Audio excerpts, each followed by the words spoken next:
인생의 가장 어둡고 힘든 시기를 성경 구절에 빗대어서 사망의 음침한 골짜기를 걷고 있다라고들 이렇게 묘사합니다. 어쩌면 우리는 지금 사망의 음침한 골짜기를 지나고 있는지 모릅니다. 슬픔으로 인해 마음 깊이 파여진 골짜기 말이죠. 거대한 쓰나미와 같은 큰 슬픔이 몰려올 때면 뭔가 감당할 겨를도 없이 무너져 버리는 우리의 모습, 사망의 음침한 골짜기입니다. 인생을 살면서 누구나 한 번쯤은 반드시 져야 할 무거운 짐이 있는데 바로 사랑하는 이의 질병 혹은 죽음을 통해 오는 슬픔의 짐입니다. 그 짐이 얼마나 힘든 것인지는 겪어본 사람이 아니고서는 잘 모릅니다. 당사자의 슬픔을 깊이 이해해주는 사람이 많지 않다는 점에서도 이 짐은 지고 가기가 무척 힘이 듭니다. 처음에는 다들 고통을 이해합니다. 장례식에도 참석하고요. 병원이나 무덤을 찾는 이도 있습니다. 그러나 오래 가지는 않습니다. 슬픔에 완전히 공감하지 못합니다. 슬픔은 사랑하는 가족이 병상 중에 있거나 사랑하는 가족을 잃어버린 이들에게만 지속될 뿐입니다. 마치 구름이 오후의 찬란한 햇빛을 소리 없이 가리듯 슬픈 기억들이 불현듯 기쁨을 가리고 짙은 그늘을 남기곤 합니다. 사랑하는 이가 쓰던 것과 똑같은 향수 냄새나 생전에 좋아하던 노래들을 들을 때마다 다시 한번 작별을 고해야만 합니다. 사랑하는 이가 즐겨 입던 옷을 볼 때면 다시금 슬픈 작별을 고해야만 합니다. 사랑하는 이가 좋아하던 음식을 대할 때마다 다시금 작별을 고해야만 합니다. 함께 갔던 장소를 방문할 때마다 또다시 작별을 고해야만 합니다. 사별의 슬픔은 왜 우리를 가만히 내버려 두지 않는 걸까요? 그저 한 사람을 떠나보낸 게 아니라 자신의 일부를 땅에 묻는 것이기 때문입니다. 어째서 사별의 슬픔은 좀처럼 사라지지 않고 남아있는 걸까요? 누군가는 말합니다. 그것은 떠난 이와 관련된 지난날의 기억들을 지우는 데서 끝나는 게 아니고 떠난 이가 생존했더라면 살았을 미래까지 지워야 하기 때문이라고요. 다만 슬픔과 싸우는 데 그치는 것이 아니라 실망과 싸워야 하기 때문일 거라고. 뿐만 아니라 분노와도 씨름해야 하기 때문이라고 말을 합니다. 분노는 슬픔에 깃들여서 합니다. 자신에 대한 자책으로 인한 분노, 인생에 대한 분노, 세상에 대한 분노. 분노의 대상은 매우 다양하지만 그 가운데 가장 으뜸은 아마도 하나님에 대한 분노일 겁니다. 그리고 그 분노는 대개 왜로 시작되는 질문으로 표현되죠. 왜 그분을, 왜 이 아이를, 왜 나를, 왜 우리를, 왜 하필 지금? 나 자신을 포함 어느 누구도 그 질문에 답을 줄 수는 없습니다. 오직 하나님만이 그분이 하신 행동 이면에 감추어진 이유를 알고 계실 뿐입니다. 하지만 하나님은 우리에게 아무 설명도 해주시지 않습니다. 그래서 하나님께 화가 나고 분노가 치밀어 오르고 믿음에 대한 회의감이 찾아오는 것이죠. 슬픔이 짓누르는 순간 하나님은 어디에 계시는가? 절박한 심정으로 하나님께 다가가 보려고 애를 쓰기도 하지만 아무런 소용이 없을 때가 많습니다. C.S. 루이스의 표현대로 도리어 면전에서 쾅 문을 닫고 안에서 빗장을 지르고 또 지르는 소리만 들릴 뿐입니다. 오히려 하나님에게서 돌아서는 게 심적으로 낫겠다는 생각까지 들기도 합니다. 기다릴수록 침묵만 뼈저리게 느낄 뿐이죠. 슬픔과 분노가 어느덧 일상이 될 때 그동안 잘 알고 있다고 여겼던 모든 성경 말씀과 하나님에 대한 지식이 순식간에 무너져 내리곤 합니다. 슬픔, 괴로움, 자책과 후회, 분노, 억울함, 이것이 삶을 사로잡기도 합니다. 만약 주님이 계셨더라면, 그분이 그곳 함께 하셨다면 이런 슬픔은 없었으리라.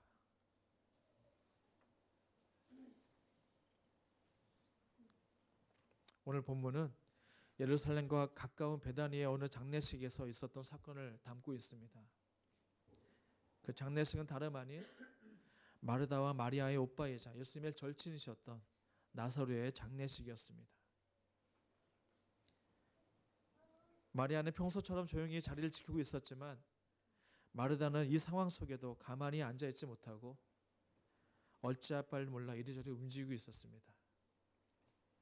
그녀는 계속해서 어깨 너머로 누군가를 애타게 기다리고 있었습니다. 그리고 예수께서 오시자 마리아는 황급히 달려가 멀리서 그분을 맞이합니다. 예수께서 왔다는 소리에 그 자리에 있던 모든 자들의 시선이 일제히 그분께로 향합니다. 그리고 예수께서 마르다를 포옹하시자 마르다는 울음을 터뜨리고 맙니다.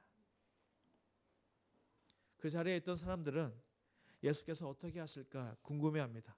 그분께서 무엇라 말씀하실까 궁금해합니다. 그분은 귀신들을 쫓아내시고 수많은 병자들을 고치시고 수많은 기적을 베풀어 오셨기 때문입니다. 하지만 죽음 앞에서는 어떻게 반응하실지, 죽음에 대해서도 이분이 무언가를 하실 수 있을지,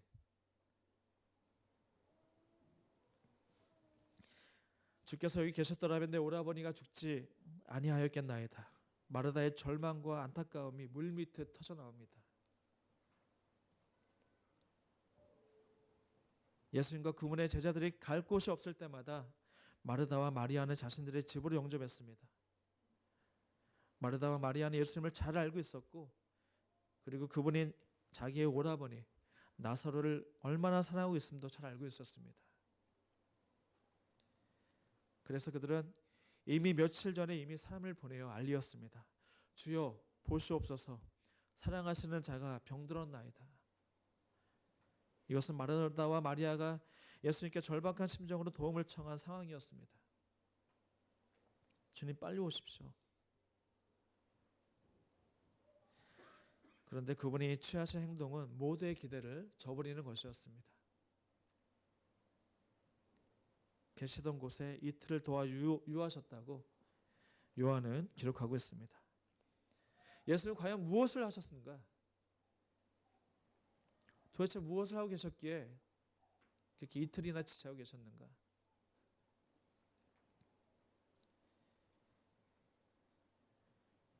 그분은 아버지 하나님의 뜻과 실험하고 계셨습니다. 예수님은 예루살렘의 유대 지도자들의 살인 위협에 시달리고 있었고 요단강 동편으로 피해 있던 상황이었습니다. 그리고 이번 여행이 자신의 마지막 여정이 될 거라는 사실도 잘 알고 계셨습니다. 이런 상황에서 예수님은 하나님의 뜻과 하나님의 타이밍을 찾으셔야만 했기에 그분의 마음과 달리 지체가 될 수밖에 없었던 것입니다. 예수께서 베다니에 도착하셨을 때는 나사로는 이미 죽고 마르다와 마리아는 말이 안 나올 정도로 망연자실해 있었습니다. 한순간 그녀들은 야속해합니다. 만일 주께서 여기 계셨더라면 내 오라버니가 죽지 아니했을 겁니다. 만일에 좀 더 일찍 병원에 데려갔더라면, 만일에 응급처치를 좀 더 빨리 했더라면, 만일 그 옆을 계속 지키고 있었더라면 만일 이러이러했더라면 안타깝게도 이와 같은 바람은 아쉬운 꿈일 뿐입니다. 누군가는 그것이 마치 향수병과 같은 것이라고 말을 합니다. 만약 과거가 조금만 달랐어도 바뀌었을 현재에 대한 향수병 말이죠. 모든 향수병이 그러듯이 모두 망상에 불과한 줄 알면서도 순간의 아쉬움과 고통을 조금이나마 달래고자 하는 심적 상태가 그 안에 담겨져 있습니다. 마르다와 마리아도 마찬가지였겠죠. 그렇게 그녀들은 축축한 슬픔과 절망의 바닥에 앉아 있습니다. 왜 주께서 바로 오시지 않았는지, 왜 사랑하는 오빠가 죽을 때까지 가만히 내버려 두셨는지, 결국 이것이 유족들에게 대한 하나님의 최선의 방법이었는지, 왜 처음 했던 청을 거절하셨는지, 다시 말해 왜 기도에 응답을 하지 않으셨는지,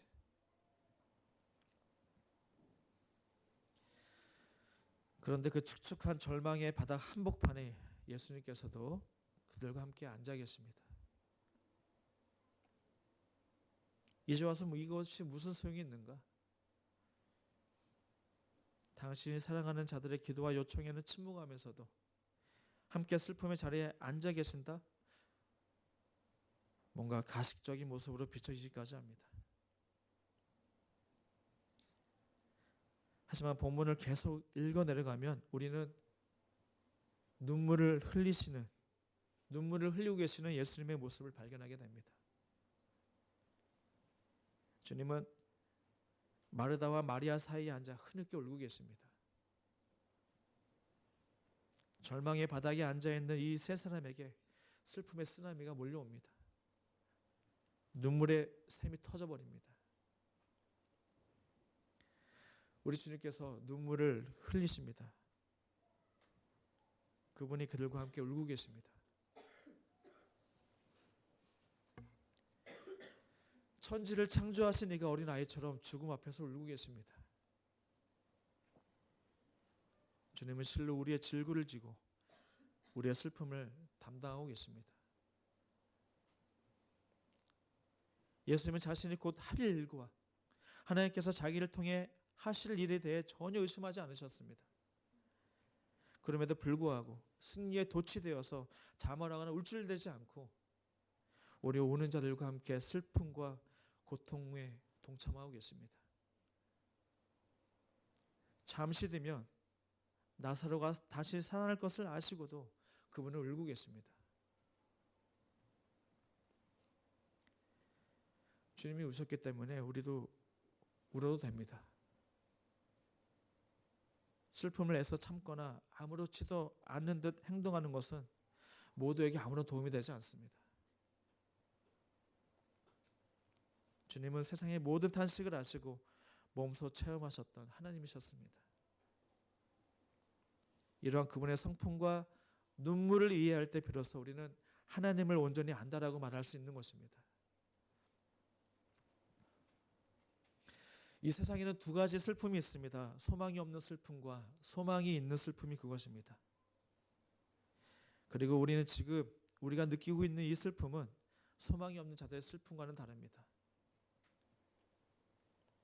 예수님이 이제 불가능하게 되어버린 과거에 얽매이는 대신에 곧 들이닥치게 될 미래를 보라고 마르다와 마리아를 초청하고 계십니다. 내 오라버니가 다시 살아날 것이다. 이러한 가르침은 당시 유대교의 보편적 가르침이었기 때문에 마르다도 잘 알고 있었습니다. 새하늘과 새 땅, 완전히 새로운 하나님의 세계, 우리의 세상과 비슷하지만 그 아름다움과 힘은 더해지고 고통과 절망, 슬픔은 사라진 새로운 세상에 대한 꿈, 비전들,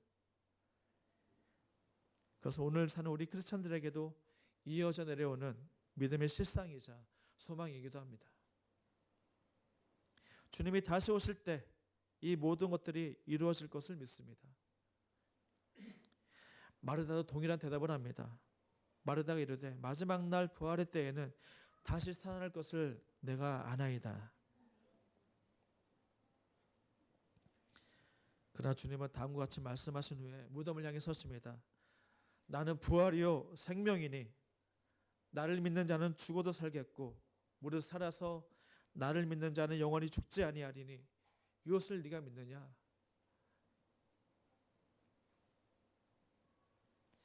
무덤 입구는 커다란 돌로 막혀 있었습니다. 주님은 마르다에게 돌문을 열라 말씀하십니다. 마르다는 고기를 저으며 말리다가 이내 멈추고 맙니다. 아마도 예수님이 나사로의 마지막 모습을 보고 싶어서 그럴 것이다 여겨 수긍했는지도 모르겠습니다. 바로 들이닥칠 어떠한 그러한 미래를 미처 예상하지 못했던 것이죠. 주님이 서 있는 자리에서 나사로의 모습이 보입니다. 밀랍을 발라 허옇고 천으로 온몸을 감싸고 있는 모습이었습니다. 마르다와 마리아 그리고 사람들은 주님께서 다시 오실 걸로 알았습니다. 하지만 그분은 감정을 추스리고 죽은 친구에게 말씀하십니다. 나사로야 나오라. 일반적으로 말은 살아있는 사람에게 거는 법입니다. 하지만 주님은 죽은 자에게 말씀하고 계셨습니다. 한 가지만은 분명하죠. 죽은 자의 반응이 없다면 그분은 귀신이 들린 것입니다. 그런데 무덤 안에서 무언가가 움직입니다. 죽은 자가 걸어 나오고 있었던 것입니다. 죽은 자는 깨어나지 않습니다. 죽은 심장은 다시 뛰지 않습니다. 죽은 자의 피는 흐르지 않습니다. 죽은 자의 호파는 숨을 내쉬지 않습니다. 죽은 자는 움직이거나 나오는 법이 없습니다. 하지만 생명의 주인이신 그분의 음성을 듣는다면 이야기는 달라집니다. 죽은 자는 여러분과 저의 목소리는 듣지 못해도 그분의 음성은 듣습니다. 그분은 산자와 죽은 자의 주이시기 때문입니다. 실제로 예수께서 나사로의 이름을 호명하지 않았다면 지상의 모든 무덤에서 죽은 자들이 걸어 나왔을지도 모릅니다. 주님은 사망 권세를 깨뜨리시고 우리에게 영원한 생명을 주시기 위해 이 땅에 오신 하나님의 아들이십니다. 모든 문제들, 모든 질병들, 우리가 두려워하는 모든 것들, 심지어 죽음까지도 그분 앞에서 힘을 잃고 벌벌 떨며 물러서게 됩니다. 그분이 생명의 근원이시기 때문입니다. 생명을 창조하신 이시기 때문입니다. 다시금 모든 것을 완전히 회복하실 회복의 주님이시기 때문입니다. 나사로는 묘에서 나와서 눈을 깜빡이며 장례를 둘러봅니다. 마치 낮잠에서 깨어난 사람처럼 행동합니다. 이곳저곳에서 비명이 터져 나옵니다. 많은 사람들이 입을 다물지 못합니다. 믿기지 않는 사건이 예수님께서 계셨던 그 시간과 공간 안에서 일어납니다. 그분의 말씀 한마디에 세상이 뒤집혀 버립니다. 미래가 현재로 들이닥친 것입니다. 예수님과 함께 부활이 역사 끝에서 역사 한복판으로 침입해 들어옵니다. 여러분, 부활은 한낱 교리가 아닙니다. 부활은 한낱 미래에 있는 현실이 아닙니다. 나는 부활이요 생명이니 부활은 한 인격으로 우리와 함께 계시고 최후의 악이자 세상의 가장 큰 권세인 사망을 향해 명령하십니다. 그분이 지금 우리와 함께 살아계십니다. 우리와 함께 거하고 계십니다. 주여 와서 보옵소서. 우리는 눈물에 젖어 가장 깊은 슬픔과 비애가 있는 곳으로 예수님을 이끌면서 그분께 이렇게 말합니다. 사랑하는 이가 병들었습니다. 사랑하는 사람이 죽었습니다. 그러나 예수님은 어둠과 분노와 슬픔을 지나 빛과 사랑과 부활의 영광이 가득한 새벽녘으로 우리를 이끄시면서 이렇게 말씀하십니다. 어찌하여 울며 누구를 찾고 있느냐. 또한 동이 터오는 갈릴리 해변가에서 부활하신 주님은 제자들을 초청하십니다. 와서 조반을 먹으라. 사랑하는 여러분, 새날이 동터오고 있습니다. 비록 지금은 밤이 심히 어둡고 눈물 또한 심히 쓴 곳에서 우리가 살고 있지만 멀지 않는 데서 부활의 빛과 기쁨과 영광이 우리를 맞이하고 있습니다. 그리고 주님은 우리가 던졌던 만일 이러이러했더라면 라는 질문을 만일 주님 당신이라면 우리로 바꾸도록 도전하고 촉구하고 계십니다. 나는 부활이요 생명이니 만일 예수님이 사망 권세를 깨뜨리신 하나님의 아들 구세주라면 만일 그분이 인격화한 부활이요 장차 실현될 영원한 생명이라면 이미 답은 우리에게 주어져 있는 것입니다. 우리에게 여전히 만일 이러이러했더라면 이라는 질문이 있다면 마리아와 마리아처럼 예수님께 달려가 물으십시오. 그러면 하나님이 그 하나님의 미래가 우리의 현재 속으로 부활의 소망과 회복의 기쁨이 우리의 깊은 슬픔과 혼돈 속으로 침입해 들어올 것입니다. 들이닥칠 것입니다. 여러분 인정하고 싶지 않지만 하나님은 선하십니다.